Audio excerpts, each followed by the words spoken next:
Welcome to Top Advisor Marketing, where you will learn how to become a prolific online influencer, attract more ideal clients, and grow your practice. Brought to you by Top Advisor Podcasting, a done-for-you podcasting solution built just for trusted advisors. And now, your co-hosts of Top Advisor Marketing, Kirk Lowe and Matt Halloran. Hello and welcome to another Top Advisor Marketing podcast. Today, we have Scott MacKillop, who is the CEO of First Ascent Asset Management. First Ascent Asset Management. Now, we were turned on to him by a good friend of ours named Doug Heikkinen. Doug runs the website iris.xyz. If you have not subscribed to it yet, make sure that you do. But what Scott is doing and what First Ascent Asset Management is doing is truly unique and different. And you all know, as our listeners, that we love it when people come on and talk about something new within financial services. It gets us super excited, and hopefully will provide something as another outlet for you to be able to separate yourself from the advisor down the street. Scott, welcome to the show. Thank you very much, Matt. It's a great pleasure to be here. I'm really looking forward to the conversation today. Let's talk about how you got to being the CEO of First Ascent Asset Management. Give us a little bit of your history, if you don't mind. Sure. I started out life as a lawyer back in Washington, D.C. In the mid-'70s, so I'm kind of an old guy. I practiced law for about 15 years and then got into the asset management business. I joined one of my clients and started learning about asset management, and pretty quickly we ended up doing something that was very unique and unusual at the time. We started this thing that is now called a TAMP, but it was a firm that was designed to help financial advisors outsource their portfolio management. And at the time, that was a very new concept. There weren't any firms that we were aware of that were doing it, but it took off pretty quickly, and we grew to, I think, $1.25 billion. That was at a firm called Adam Investment Services. Then Adam was purchased by PMC, which is now part of the InvestNet organization. So I moved out to Denver with that purchase and became president of PMC for a while. Moved on to another firm that was in the consulting business. I was doing consulting for a lot of large financial services firms who were interested in serving financial advisors. So I was helping them understand how to do that. Then I went to a firm called U.S. Fiduciary. I was the president of the U.S. Fiduciary Advisory Services there, and we were building another TAMP. But there we were doing something different again. We were working with a broker-dealer, an affiliated broker-dealer that was run by Elliot Weisbluth, who's now, I guess, chairman at Hightower. And so we were working together trying to develop a landing place for breakaway brokers. That was a pretty interesting experience. And then moved on to Frontier Asset Management, which was another, at the time, relatively small TAMP, and we grew that to $2 billion or so. And then I left and started First Ascent because I had just a handful of ideas that I thought were really interesting ideas for this industry that nobody was doing, and so I wanted to be the guy to do them. Goodness gracious. I'm sorry, that's all I've got for that. That's phenomenal. I mean, what a great journey and what a consistent theme, right? I love when somebody comes into such a fixed, so many years behind the general societal folkways and mores, right, of what's going on. And so many people just get into this industry, Scott, and they just like, I'm going to make a lot of money and I don't need to change anything. But throughout your history, you've been consistently pushing the envelope, which is why this First Ascent Asset Management is so disruptive. Tell us what that is and why you're literally changing the game. Sure. Well, the handful of ideas that we had are as follows. The first one, the most obvious one, is that we decided instead of charging a percentage of assets under management for our services, we would charge a low flat fee. So right now we charge $500 per year per account, and we have a $1,000 household cap. So if you have 5 accounts, the most you'll ever pay is $1,000 a year. And that's true regardless of account size at this point. So we've really changed the pricing dynamic for outsourced portfolio management, and it's been very well received by financial advisors. But that's kind of the first thing that attracts people to us. The second thing I think is we've decided to build portfolios in a somewhat non-traditional way, just a little different than the normal approach.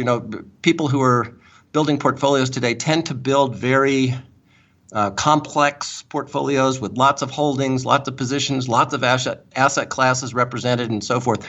And really, my observation was, as I was looking at this, was most of the time those portfolios just fail to deliver on the promise. And we could have an hours-long discussion about why that is, but we decided to take what we refer to as an elegantly simple approach to portfolio construction. So we build portfolios that are very broadly diversified, but have relatively few holdings. And we trade them relatively infrequently, and we pay a lot of attention to the costs, internal expenses, and so forth associated with those portfolios. So by keeping number of holdings low, keeping the trading low, keeping the internal expenses low, the portfolios are very cheap.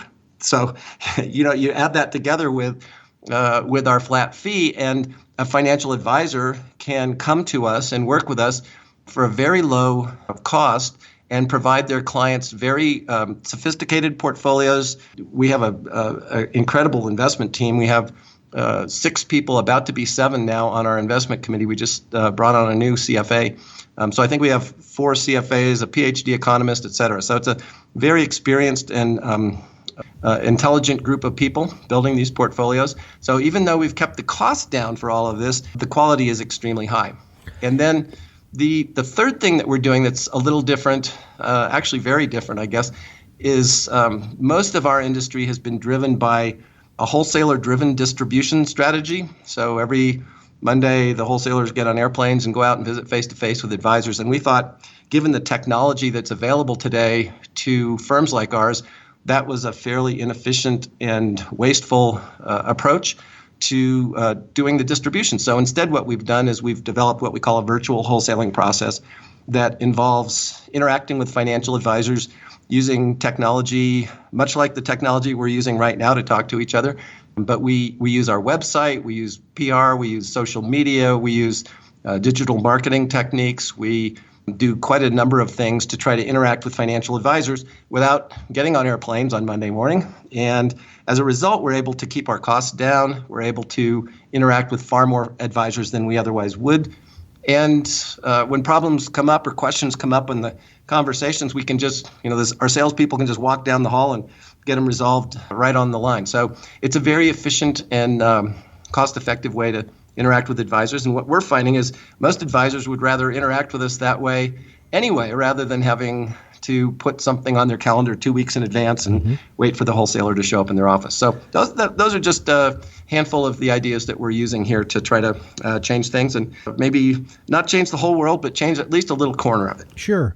Well, I'm going to play devil's advocate if you don't mind here, because Sure. you had talked about costs and being able to keep costs low. Yeah. What is passed on past your regular fee, right? So the $1,000 cap or whatever, what is passed on to the client and what's passed on to the advisor? Sure. So the client obviously is paying internal expense ratios for the funds and ETFs that we use in our portfolios. Some of we have 4 different series of portfolios, which we could talk about, but all of them have some ETFs. Some of them are all ETF portfolios, but we do use some actively managed mutual funds in some of our portfolios. So the internal expense ratios are passed through, and the trading costs are passed through.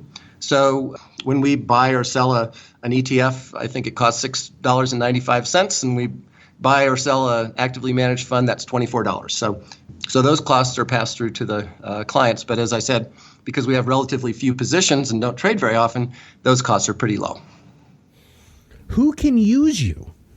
Any financial advisor who wants to give us a call can use us as far as we're concerned. Now, some financial advisors are affiliated with broker-dealers, and we typically then have to get a selling agreement with the broker-dealer. But we're available on the InvestNet platform. We're available on the Adhesion platform. We're available through Orange. We're available through Vestmark, Verity, SmartX, or you can just work directly with us. So just give us a call. Okay. Well, thank you for letting me play devil's advocate with you, because you had Sure. said keeping costs down, and I know our audience, they immediately wanted to have those questions answered. So thank you for doing that. You've been in business for a long time, and I believe that when I have the honor to interview somebody like you who has as much experience, it would be negligent of me not to ask you about missteps that you've made in your career, which have allowed you to really learn and make the next big leap. So would you mind telling us about something that just didn't go as well as you were hoping, but that it was a magnificent learning experience? Yeah, I think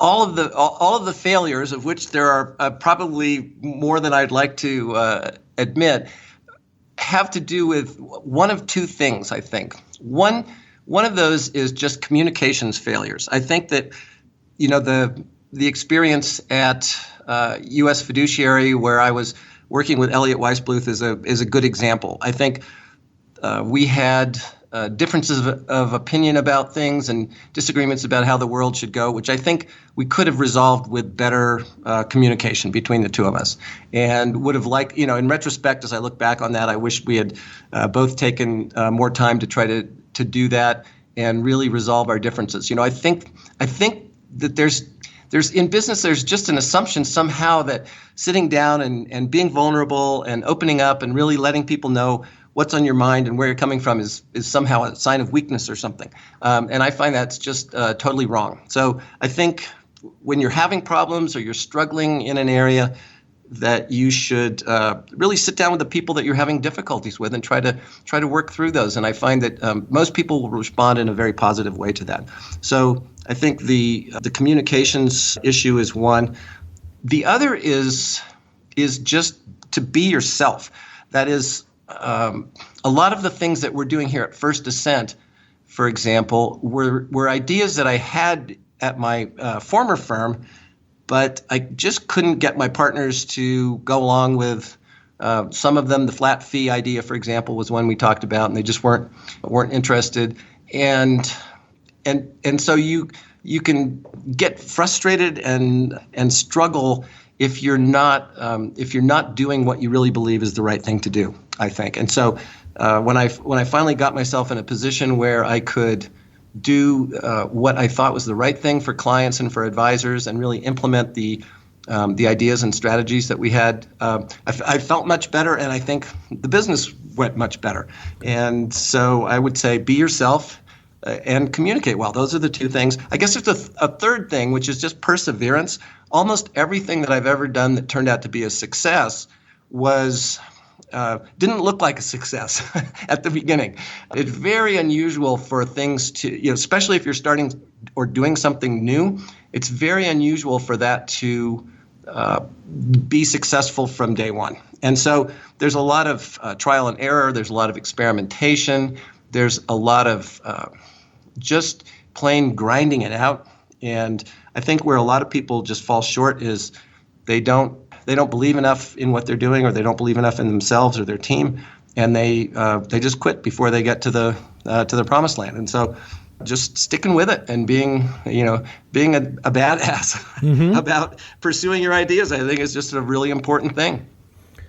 Now we're going to switch gears, and we're going to have the opportunity for our listeners to get to know you a little bit better. As you know, people like to do business with people they like, trust, and have things in common with.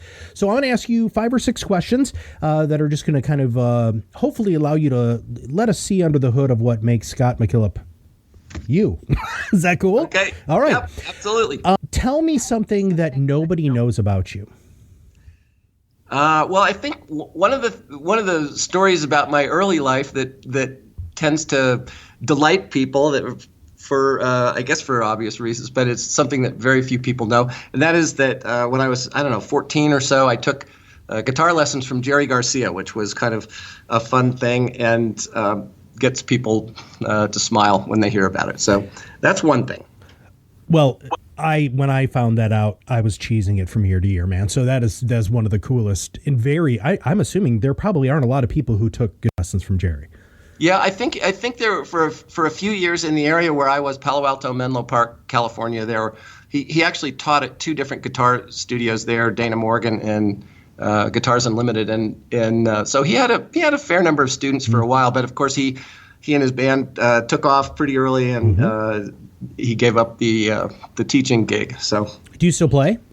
Yeah, I play regularly. I have a band that I play with on a regular basis now. That's awesome. I'm still a rocker. Hey, there you go, man. Never let that die. What is one thing that you always give away? Like, is it like when somebody says, what is your best piece of advice, or that go-to thing when you meet somebody new and you really connect with them? What is that one thing that you recommend the most? Well, I give advice freely. So I think it's one of those things that surprises people sometimes is in this day and age, people, set up so many barriers and screens to maintain their time management and all of that. But I find that just interacting with other business people, entrepreneurs, and, discussing ideas that they have or concerns that they have is something that's very worthwhile, and it's kind of my way of giving back. So I just kind of open the communications channels to whoever wants to talk to me. And the advice is different every time. People have different things that they're trying to work on or different things that they're worried about. And so I just think that being free with your advice, it's something that I've accumulated over the years, and I'm just very willing to share it. So, what is the best advice you've ever received? I really think it's just to stick with things. It's a kind of mundane answer to the question, I think. But I think really the difference between people who succeed at things and people who don't really has just a lot to do with the perseverance and their willingness to stick with something and keep doing it even in the face of failure or difficulty. I think just really sorts people out pretty clearly. There are a lot of people who have good ideas about things, a lot of people who have talent, but I think it's the people who remain dedicated to their goal, to their mission, who really end up succeeding and having the most fruitful lives. And so I think that's the best advice that I ever received. Well, let's talk about goals and success. What are your goals? I mean, what are your goals with this new First Ascent Asset Management? Besides taking over the world, what would you like to do? Yeah. So the first thing I would like to do, this is something that really will mean a lot to me when we get to this point, is I'd like to look at my team, because we have a team here that I think is just awesome, best team I've ever worked with, and they are hardworking, a dedicated crew. They care as much about this business as I do, and I'm looking forward to the day when I can turn to them and we can all look at each other and say, we did it. We got there. And that probably will be the day when we finally get to profitability. We're not there yet. We're still a relatively young firm, but I just want to look these people in the eye and say, hey, what we set out to do, we accomplished, because we've had, it's been 3 years now that we've been since we launched the firm. Our 3-year track record is coming up here at the end of this month. And a lot of hard work, as you can imagine, starting something as different as First Ascent. And I just want to look at those people, my colleagues and team members, and just have that smile and that knowledge that we made it. So that's number one. Number two, we definitely want to change the world. And so I would love to see someday that this model that we are creating now, had a life of its own, and maybe even saw a couple of competitors come in to the marketplace who were copying what we do, and just make it a real category in the TAMP space, maybe in the asset management space in general, where flat fees rather than this percentage of assets under management approach really take hold. Because these days, the reason we're doing it and the reason why it works for us is because the technology is there to let us do it now. It really makes no sense to charge more for $1 million portfolio than we charge for a $100,000 portfolio. The effort and the work that go into those are identical, and so there's just a logic to what we're doing that I think will hopefully take over at some point. So let's talk about the future, because you just teed me up for that, which was brilliant, Sure. By the way. So what do you see in the next 5-10 years within our industry? What are the major philosophical, technical, emotional, business shifts that you see coming down the pipeline? Yeah. So So obviously technology is just changing everything. And, that's so obvious that it's an observation that I have to make because it really sets the stage for everything else. So there's so many things that financial advisors and asset managers have done in the past that can and is being automated. And so that is going to take place at a very rapid pace, which means that financial advisors need to figure out what things they can do that are valuable that can't be automated. So advisors need to think that process through, trying to do the same old things that they've done in the past, as those tasks are being automated, or as they can be outsourced now. For example, portfolio management and the kind of portfolio management we do. I don't know why financial advisors would want to do that themselves. It takes a lot of time and a lot of work.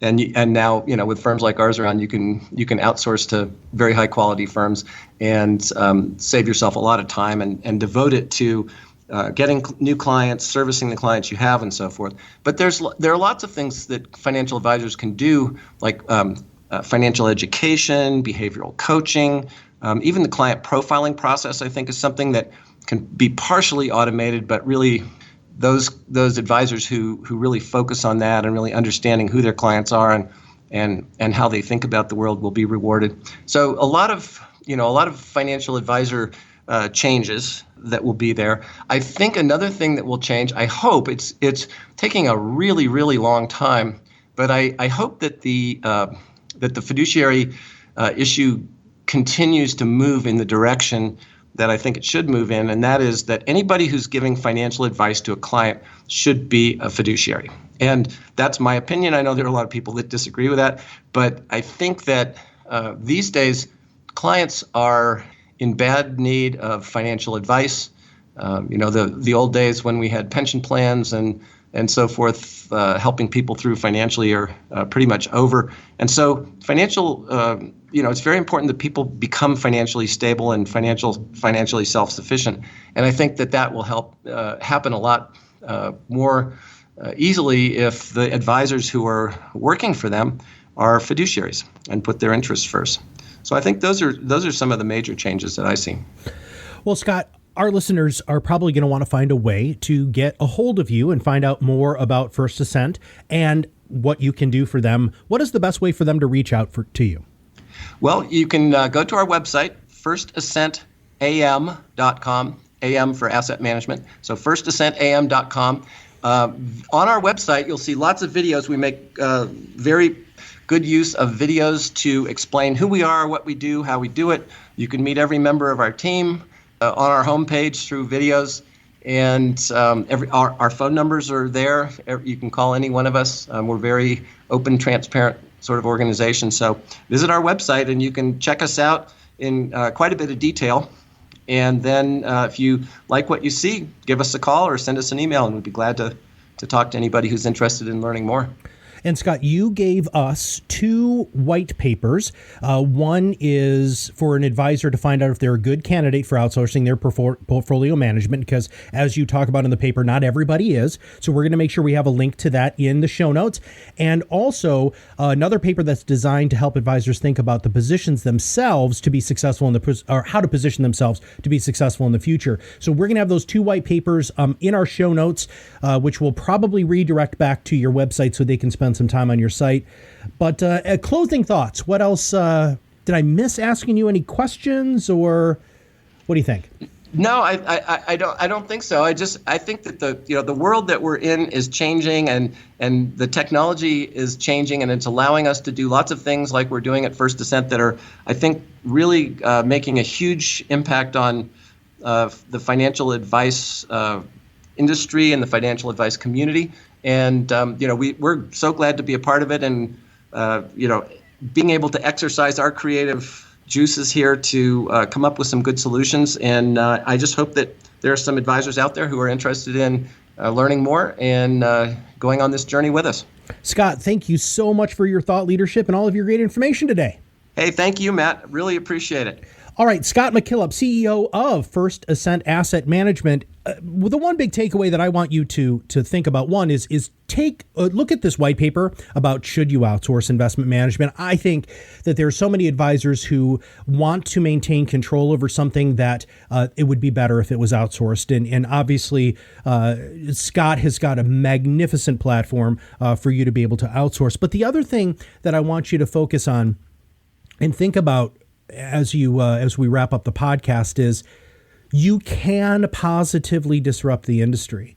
Things aren't as fixed as you might think they are. You might have good, complaints about compliance or whatever regulations, but there's always a way to make our industry better for not only you as the advisor, but for your clients. And I believe, and I think all of us here at Top Advisor Marketing believe that what Scott's doing with First Ascent Asset Management is fundamentally changing the game. And those are the kind of people that we love to have on the podcast to bring that to you so that you can see that the world is truly changing. If you have not subscribed to the podcast yet, make sure you click that subscribe now button below. That way, when we come out with a new idea, it'll show up directly on your listening device. And if you know a financial services professional who should be outsourcing their portfolio management, make sure you click that share button and share this podcast with them. So for everybody at First Ascent Asset Management and Iris and Top Advisor Marketing, this is Matt Halloran, and we'll see you on the other side of the mic very soon. Are you ready to change the way you communicate with your clients? Are you tired of being the best kept secret in your area? Learn how to become a prolific online influencer, attract more ideal clients, and grow your business.